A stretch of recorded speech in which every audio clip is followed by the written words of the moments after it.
All right, let's kick things off today with a bit of a reality check. If your organization's GPU utilization is sitting anywhere under 50%, you are literally burning cash. You're over-provisioning hardware, and you're essentially paying for dead air. Look, in the world of artificial intelligence, infrastructure isn't just some boring IT line item anymore. It's a massive financial lever. It can either make your product incredibly profitable or completely bankrupt your unit economics right out of the gate. So, welcome to this explainer. Today, we're cutting through the hype to dissect the fundamental business paradigm shift of AI costs. We're going to show you exactly how to measure, optimize, and fiercely protect your true return on investment when deploying large language models. The goal here is simple. We're taking complex engineering concepts and translating them directly into clear, actionable executive metrics. Here is our roadmap for the briefing. We'll cover the AI cost trap, how efficiency drives user experience, GPU utilization and scalability, controlling spend with FinOps, and finally, measuring true AI business value. Section 1, the AI cost trap. We're entering a brand new payment paradigm, so let's address how you actually pay for artificial intelligence. Think about traditional SaaS software. We all know it, right? It's built on predictable, flat monthly licensing fees, nice and safe.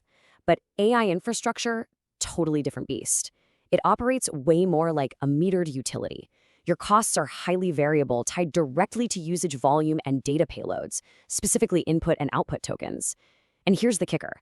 Output tokens, the text your model actually generates, are almost always significantly more expensive than input tokens because of the heavy computational lifting required to predict that next word.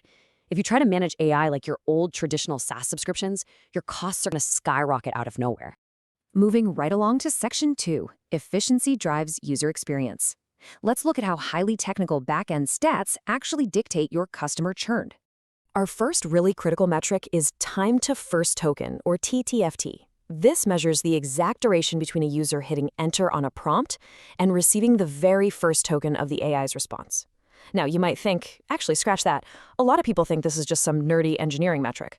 But no, it is the absolute most critical factor in whether a user perceives your application as lightning fast or totally broken. Averages will hide the ugly truth here, so you have to measure this strictly. For a real-time app, your target absolutely needs to be under 200 milliseconds, basically the blink of an eye. Anything slower than that, and your users will just start abandoning the session. Okay, so that first token arrives. Great. But what about the rest of the answer? That's generation speed measured in tokens per second or throughput.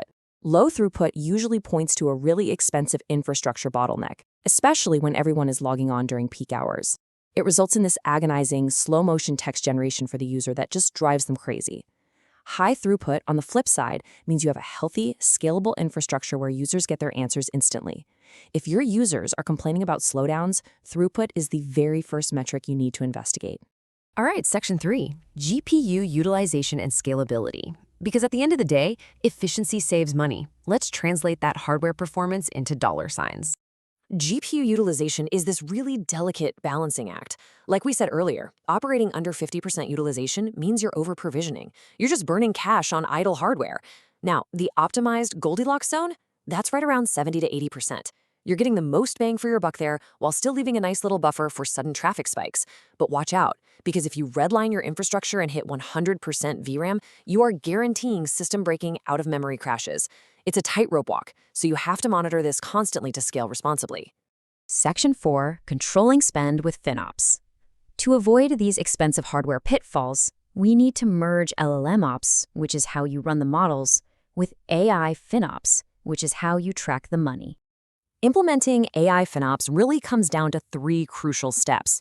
First up, visibility. You need centralized dashboards and rigorous tagging so you know exactly which feature, which team, or which user segment is driving your costs. Second is accountability. Every single department has to understand the direct financial impact of the AI workloads they're running. Imagine a developer accidentally codes an infinite loop in an autonomous agent. Yikes, right? You need to know exactly who did it before it burns thousands of dollars in a single afternoon. And third, optimization. This is just the continuous, everyday process of right-sizing your instances and refining your routing. Let's make this actionable. To put optimization into practice, you can apply some rapid-fire guardrails right now. Set hard token rate limits per user so you prevent abuse. Use context window budgets to programmatically chop down those long conversation histories that are silently bloating your token counts. But listen, two of these techniques are absolute game changers. Implementing prompt caching for repetitive queries, that can discount your token costs by up to 90%. 90! And then there's tiered model routing, which is just sending simple tasks to cheap, fast models and reserving the huge, expensive models only for complex reasoning. That typically slashes your total spend by 40 to 60%, with almost zero drop in quality. It's a no-brainer. Finally, Section 5, Measuring AI Business Value. Let's tie all of this technical monitoring back to the ultimate executive metric because, honestly, cost without context is just noise. So the big one here is your cost per active user, or CPAU. It's simple math. Divide your total LLM spend by your monthly active users. This is hands down the best leading indicator of your unit economics before you hit massive scale. And here is the golden rule. Please write this down. You absolutely must set this budget target at design time. Do not wait until after you launch to try and figure out your unit economics.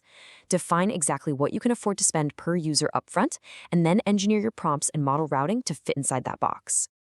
And to truly undeniably prove your return on investment, you have to measure the cost per successful outcome. That's your total AI spend divided by the number of actually completed tasks. For instance, knowing that it costs exactly 4 cents in AI compute to completely resolve a customer support ticket from start to finish. This metric right here guarantees that your infrastructure spend is bound directly to a tangible business victory. If this number isn't steadily trending downward as you optimize your prompts, well, you've got a serious operational leak somewhere. I absolutely love this quote from our source material because it really pulls everything into focus. A technically efficient model that delivers little business value is still inefficient from a financial perspective. It's so true. It reminds us that all the TTFT latency optimization, all the fancy prompt caching, all the GPU tuning in the world, it's all totally meaningless if the AI doesn't actually solve the user's problem. You have to tie every single technical metric back to a real business outcome. So as we wrap up this explainer, I want to leave you with one vital question to go and ask your engineering and product teams today. What is the true cost of your AI's success? Because let's be real, deploying an AI model into a product, that's actually the easy part now. Knowing whether it's working well and at exactly what price point is where most teams are falling short. Optimizing for success, efficiency, and real ROI, that is the true business challenge of the AI era. Thank you so much for joining me, and I hope this framework helps you scale your AI initiatives profitably.